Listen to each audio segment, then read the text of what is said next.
tas, kā mēs runājam, mēs iespaidojam bērnu tiešā veidā, jo bērns, viņš iemācās vienu lietu. Viņš iemācās, ka ir jārunā, bet viņš nav iemācījies, kā ir jārunā, uz ko ir jāatbild, uz ko nav jāatbild. Tādēļ bērni ļoti daudz var radīt neīstu saturu, tāpēc, kad viņi ir iemācījušies, ja pieaugušais jautā, viņam ir jāatbild. Padomā tu šodien, kādus labus vārdus tu dzirdēji, kurš tev pateica kaut ko labu.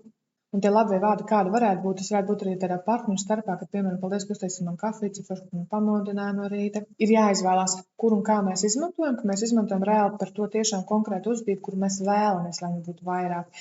Nevis, piemēram, šīs atkal pārnestās nozīmes, vai kāds tu man te mācīts, viss tā kā ir sašmulēts un netīrs un tam līdzīgi.